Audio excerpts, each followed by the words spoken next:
Good, delightful Monday, brothers. This is Monday Morning Musings, and I'm Timothy Andrew, the host of From the Basement podcast.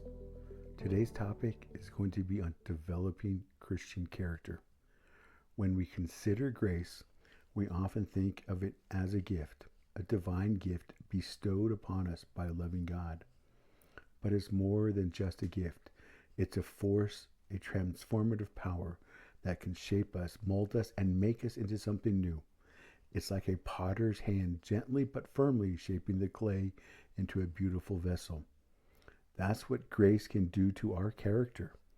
It can shape us into vessels of love, joy, peace, forbearance, kindness, goodness, faithfulness, gentleness, and self-control.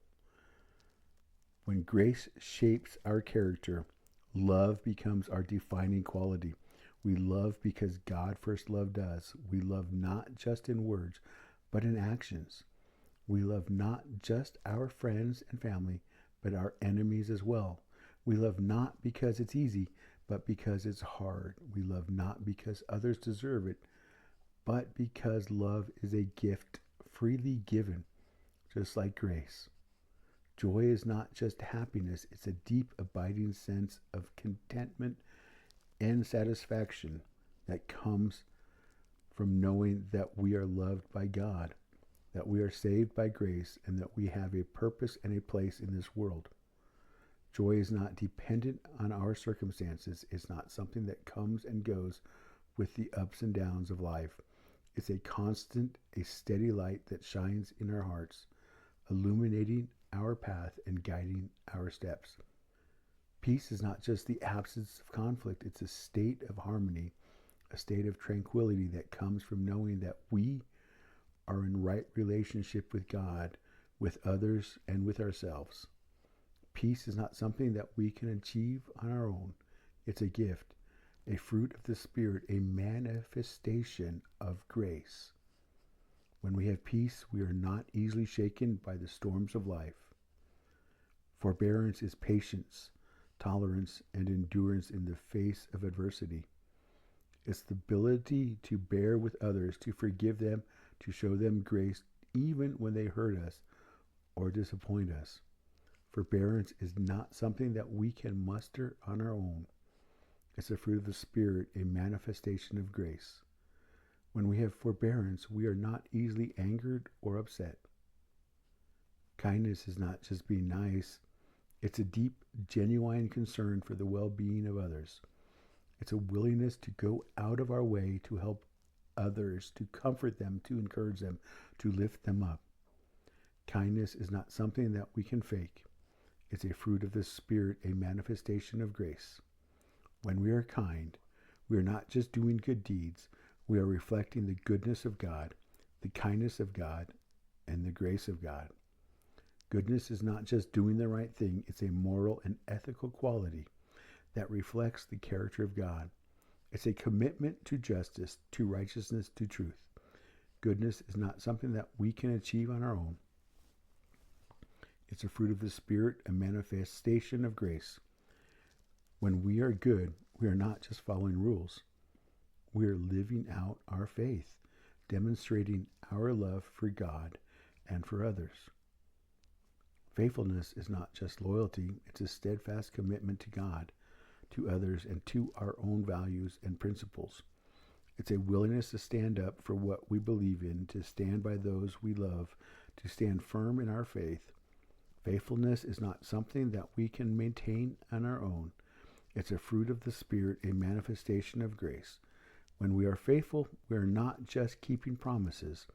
We are living out our covenant with God, demonstrating our trust in Him and our commitment to His will. Gentleness is not just being soft-spoken or mild-mannered. It's a strength tempered by love, a power controlled by grace. It's the ability to be firm without being harsh, to be assertive without being aggressive, to be strong without being domineering. Gentleness is not something that we can cultivate on our own. It's a fruit of the Spirit, a manifestation of grace. When we are gentle, we are not just being polite. We are reflecting the character of Christ, who is gentle and humble in heart. Self-control is not just discipline. It's a mastery over our desires, our impulses, our emotions. It's the ability to say no to temptation, to resist the lure of sin, to choose the right path, even when it's hard. Self-control is not something that we can develop on our own. It's a fruit of the Spirit, and again, it's the manifestation of grace. When we have self-control, we are not just avoiding sin. We are living in freedom, in victory, in grace. Ephesians chapter 4, verses 22 through 24.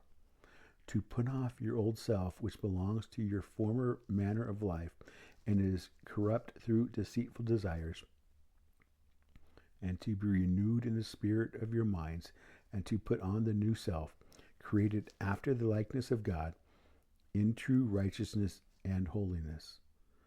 C.S. Lewis once said, to be a Christian means to forgive the inexcusable because God has forgiven the inexcusable in you. This quote encapsulates the essence of living out grace.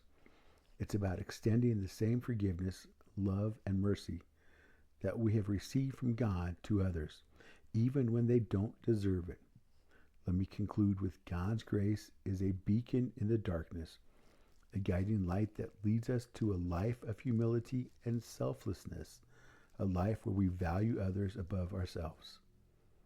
It's a call to cast off our old selves and embrace our new selves, created in the image of God. It's a call to live in harmony with God's will, to become manifestations of His grace.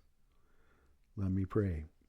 Our Father who art in heaven, I ask that you guide us as we strive to live lives that reflect your grace. Help us to become beacons of your love in a world that needs it.